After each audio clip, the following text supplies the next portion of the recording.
السلام علیکم، آپ دیکھ رہے ہیں مبشر لقمان یوٹیوب چینل، اور اس وقت آپ کو پتہ ہے کہ تحریک لبیک پاکستان اور حکومت کے درمیان مذاکرات کے متعلق جو باتیں ہو رہی تھی وہ تو تقریباً فیل ہو گئے ہیں مذاکرات، اور تحریک لبیک کے شمالی پنجاب کے امیر اور مجلس شورا کے رکن جو ہیں ان کے جناب علامہ غلام عباس صاحب میرے ساتھ موجود ہیں اور مریدکے سے موجود ہیں. ان سے میں پوچھتا ہوں کیا لیٹسٹ سچویشن ہے. علامہ صاحب السلام علیکم.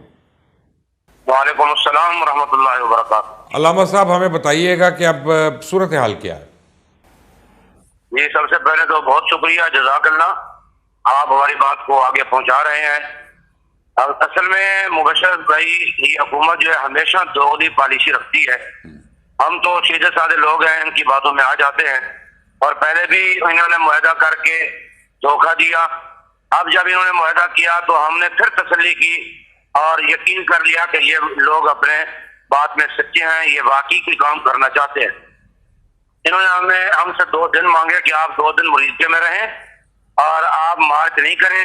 2 دن کے اندر ہم آپ کے تمام معاملات حل کر دیں گے. ہم ان کی بات مان کے آ گئے، اور آج انہوں نے کہا یہ ٹریفک چلا دیں. ہم نے ٹریفک چلا دی، ہم سے ٹریفک چلوا لی، اور آگے خود انہوں نے ٹریفک کو بند کروا لی. جو کنٹینر یہاں سے جا رہے تھے ان میں مٹی اور اس میں پانی چھوڑ کر کے وہ آگے رکاوٹیں بنا رہے ہیں. اب ان کی رکاوٹوں سے ٹریفک پھر بند ہو گئی. اب ہمیں کہتے ہیں جی تم ایک سائڈ پر ہو جاؤ، ہمارے پاس یار لاکھوں کا مجمع ہے، ہم کیسے سائڈ پر کہاں فٹ پاتھ پہ بیٹھ سکتے ہیں، اتنا بڑا مجمع. ہم نے کہا آپ کیا کر رہے ہیں، ہمارے کام کا آپ نے کیا کیا؟ تو انہوں نے 1% بھی کام نہیں کیا، بلکہ ابھی 15 منٹ پہلے مجھے ایک بچہ مولانا صاحب نے بتایا امامیہ کالونی میں انہوں نے خوب پکڑ دکڑ کی ہوئی ہے، اور گھر گھر میں چھاپے مار رہے ہیں، لوگوں کو اٹھا رہے ہیں. اب مجھے بتائیں کیا یہ کام وہ لوگ کرتے ہیں جو نیک نیت ہوں، جو کام سلجھانا چاہتے ہوں یا الجھانا چاہتے ہوں؟ یہ تو پتہ نہیں کیا چاہتے ہیں. اس ملک میں بدامنی چاہتے ہیں. خدا کی قسم ہم نے تو اپنے مجمع کو کنٹرول کیا ہوا ہے، کسی طریقے سے ہماری وجہ سے کوئی بدامنی نہ پھیلے، لیکن یہ لوگ امن نہیں چاہتے. تو شیخ رشید صاحب نے کس وجہ سے 2 دن پہلے کہہ دیا تھا، عوام کو خوشخبری دے دی تھی کہ مذاکرات کامیاب ہو گئے؟ شیخ رشید صاحب نے جیسے جی ہمارے ساتھ پہلے 2 معاہدوں میں شیخ رشید صاحب بیٹھ چکے ہیں، اور یہ تیسرا معاہدہ تھا. ہم نے پھر ان کو کوئی ایسی بات نہیں کی جس میں ذاتیات ہوں. ہم نے کہا شیخ صاحب خدا کے لیے آپ آج سنجیدہ ہو جائیں، ہم پچھلی باتیں بھول جائیں گے. ہم جو 7 مہینے سے ظلم و ستم کا نشانہ بن رہے تھے ہم اس کو بھی بھول جائیں گے، لیکن آپ سیدھی بات کریں، آپ کرنا کیا چاہتے ہیں؟ آپ ہمیں سچ بتا دیں آپ کے بس میں کچھ ہے کہ نہیں ہے. میں کہا جی نہیں، میں 2 بندے میرے ساتھ بھیج دیں، میں خود ان کو بٹھاؤں گا اپنے آفس میں اور کام کر کے ان سے آپ رپورٹ لے لینا. ہم نے بندے بھیج دیے، اور آج وہ ان بندوں کو اپنے گھر بھیج دیا. کہنے لگا جی مجھے فون آیا ہے کہ یہ سمری روک لی جائے، جب تک یہ لوگ اٹھ نہیں جاتے یہ سمری آگے نہیں بھیجی جائے گی. آپ مجھے بتائیں یہ کوئی عقل والی بات ہے؟ یہ لوگ دور دراز سے آئے ہیں، یہاں سے ہم ان کو کہیں اٹھ جاؤ، کہاں اٹھ جائے بھائی؟ یہ تو آئے اس لیے ہیں، اگر گھر بیٹھے یہ لوگ مطالبات سنتے ہمیں ضرورت کیا تھی باہر آنے کی؟ ہم تو 7 مہینوں سے ان کے چکر لگا رہے تھے، بار بار ان کو کہہ رہے تھے بھائی ہمارے مطالبات پورے کرو، ہمیں سڑک پر آنے پر مجبور نہ کرو. اب مجبور ہو کہ ہم سڑک پر آئے، اب کہتے تم چلے جاؤ، ہم آپ کے مطالبات پورے کر دیں گے. یہ تو اتنا کوئی بے وقوف ہے وہ کہ ان کی بات سن کے چپ کر کے چلا جائے، یہ تو ممکن نہیں ہے. تو اس کا مطلب ہے علامہ صاحب کہ کل کے بعد آپ کی لانگ مارچ دوبارہ شروع ہو جائے گی؟ انشاءاللہ جی لانگ مارچ ضرور شروع ہوگا. دوسرا میں آپ کے توسط سے یہ بات بتانا چاہتا ہوں، انہوں نے ظلم کی انتہا کی ہے. انہوں نے ہمارے کارکنوں کے خون کے ساتھ ہولی کھیلی ہے. خدا کی قسم اتنا جانوروں کا خون نہیں بہایا جاتا جتنا ان ظالم کے بچوں نے ہمارے کارکنوں کا خون بہایا ہے. میں آپ سے پوچھتا ہوں کیا اس ملک میں کوئی اور مارچ نہیں نکلتے ہیں؟ مہنگائی کے لیے کوئی نہیں نکلا، کوئی چینی کے لیے نکلا، کوئی آٹے کے لیے نکلا، کوئی بجلی کے بل کے لیے نکلا، کوئی پیٹرول کے لیے نکلا. یار ہم تو حضور کی عزت کے لیے نکلے ہیں، ہمارے ہاتھ میں ایک ڈنڈا بھی نہیں، ہمیں گولیاں مار رہے ہیں. بھائی ہر شہری کو احتجاج کا حق ہے، تو ناموس رسالت کے لیے حضور کی عزت کے لیے نکلنے والوں کو کیوں حق نہیں ہے؟ ان پر سیدھی گولیاں کیوں برسائی جاتی ہیں؟ انہوں نے جو ظلم کیا اگر آپ ہوتے آپ یہ سمجھ نہ سکتے کہ یہ پاکستان ہے. علامہ صاحب یہ جو باتیں آپ کر رہے ہیں نا، ان سب باتوں سے تو اشتعال آئے گا. تو یہ تو میں آپ کو ریکویسٹ کروں گا کہ ایسی بات نہ کریں، کیونکہ ہر چیز میں ٹھیک ہے، نا ہم تو دیکھیں، ہمیں درمیانہ روی ہم- رکھنی ہے۔ میں بالکل، ہم دیکھیں نہ دھمکی دے رہے ہیں نہ ہم اپنے کارکنوں کو نہیں، آپ کی ٹون سے اور آپ کے الفاظ سے مجھے لگا کہ آپ میرے تھرو کسی کو دھمکی دے رہے، تو میں آپ کو وہیں پہ روک رہا ہوں اس لیے کہ یہ نہ کریں۔ جی نہیں، میں آپ کو ایک ریکویسٹ کروں گا، دیکھیں مجھے ایک بات بتائیں، مجھے ایک بات بتائیں، علامہ صاحب دیکھیں، جوان سامنے پڑے ہوں ان کا کوئی دکھ ہوگا۔ میں مانتا ہوں خون آپ کا کھول رہا ہے، ضرور کھول رہا ہے، لیکن 24 کروڑ لوگ اس ملک میں جو رہتے ہیں، سارے کے سارے حب رسول سے آشنا ہے، سارے کے سارے الحمدللہ جو ہے نا وہ ناموس رسالت کی جان دینے کو تیار ہیں۔ اس ملک میں کوئی بھی ایسا بدبخت نہیں ہو سکتا جس کے لیے یہ نعرہ جو ہے وہ کم ہو، ٹھیک ہے نا؟ وہ تو بدبخت ہوگا، کافر ہوگا جو اس کو نعرے کو ذرا سا کم سمجھے گا، میں تو یہی کہہ سکتا ہوں۔ تو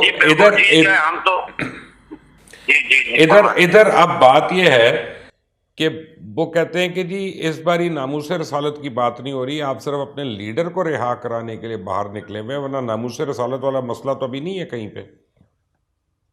اصل میں مبشر بھائی، جب ان کے ساتھ مذاکرات ہوئے، ہمارے لیڈر موجود تھے، ان سے آپ پوچھیں، انہوں نے پوچھا آپ کے کیا مسائل ہیں، خود انہوں نے کہا کہ آپ کے فور شیڈول کے مسائل ہیں، آپ کی لیڈرشپ کے مسائل ہیں، آپ کے کارکنان کے مسائل ہیں، آپ ان سے پوچھ لیں۔ ہمارے لیڈر نے کہا ان سب چیزوں کو چھوڑ دو، صرف فرانس کے سفیر کو واپس بھیج دو۔ یہ تو اچھا، آپ لوگوں کی ڈیمانڈ پہلے تو یہ نہیں تھی واپس بھیجنے کی، آپ کی ڈیمانڈ تو یہ تھی کہ اسمبلی میں ریزولوشن دے دو۔ اگر نہیں ہے تو ٹھیک ہے، آنے نہ دیں، ہے وہ تو دیکھیں انہوں نے کہا تھا، مبشر بھائی انہوں نے کہا تھا ہم ویسے نہیں بھیج سکتے، آپ ہمیں یہ اجازت دیں کہ ہم اسمبلی میں بھیجیں گے، وہاں سے قرارداد پاس ہوگی، جو بھی فیصلہ آئے گا وہ کریں گے۔ ہم نے کہا اگر ایسے ہے تو بالکل ہم اس پر متفق ہیں، آپ اسمبلی میں لے جائیں۔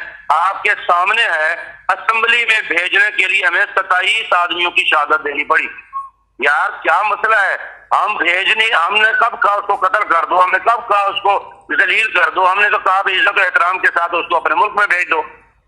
انہوں نے اسمبلی میں لے جانے کے لیے 27 بندے ہمارے شہید کیے، پھر صرف 10-15 منٹ بعد کروا کے وہ اجلاس کو ختم کر دیا۔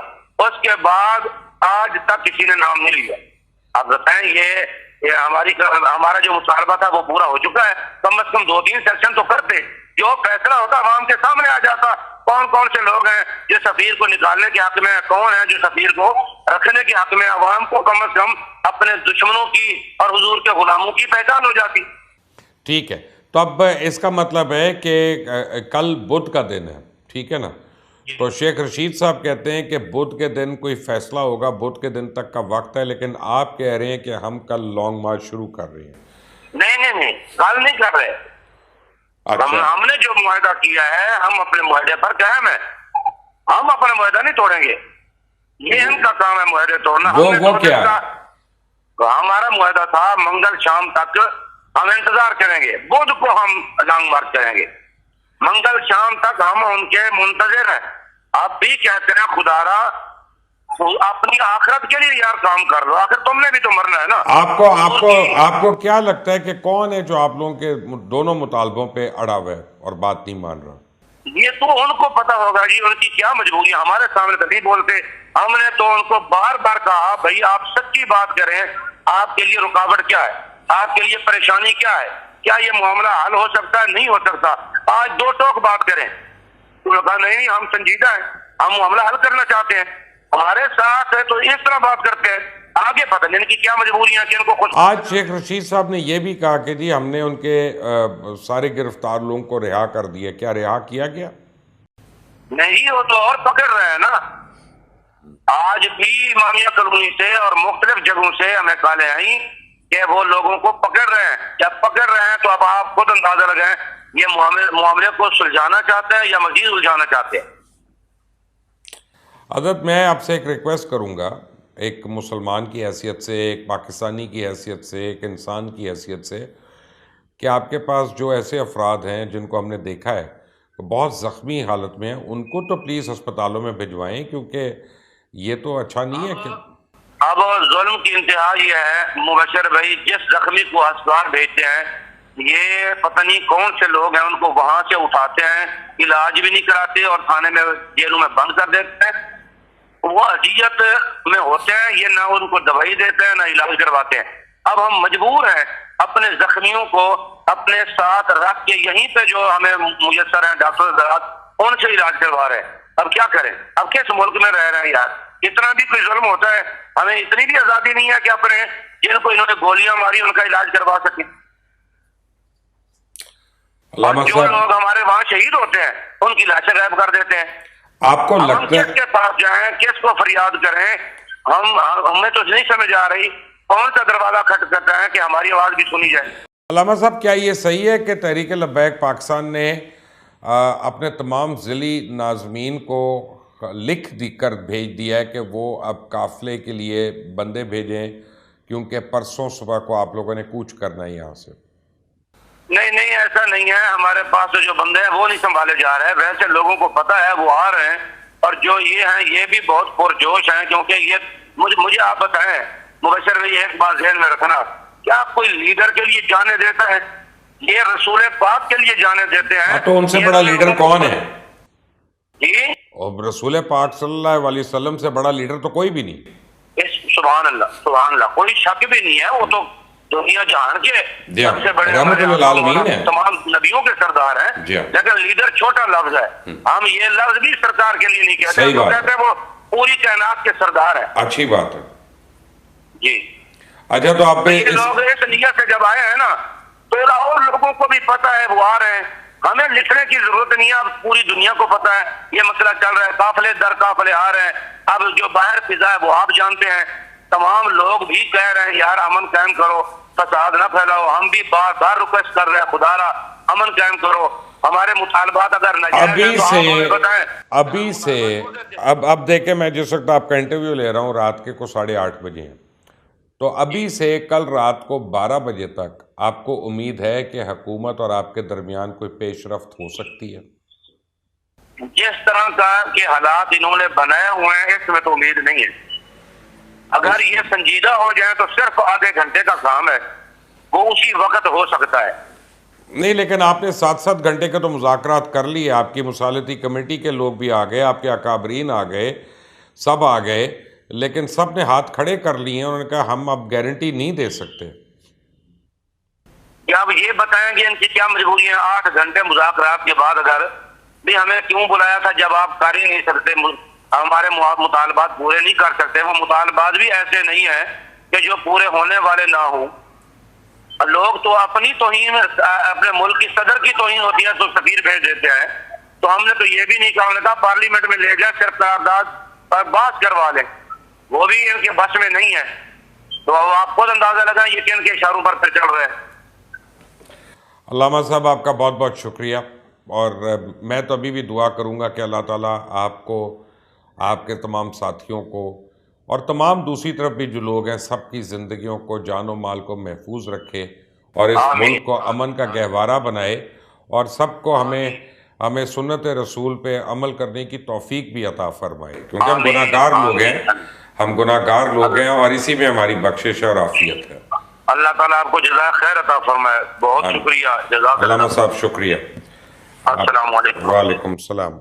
آپ سن رہے تھے علامہ صاحب کی باتیں، اور اب آپ کو اس سے پتہ چل گیا کہ جو میں آپ کو 3 دن سے بتا رہا تھا کہ جو دونوں طرف مس کمیونیکیشن ہے، جو دونوں طرف لیک آف ٹرسٹ ہے، اب وہ اتنا ابھر کے سامنے آ رہا ہے کہ آپ نے جوش بھی دیکھ لیا، جذبہ بھی دیکھ لیا.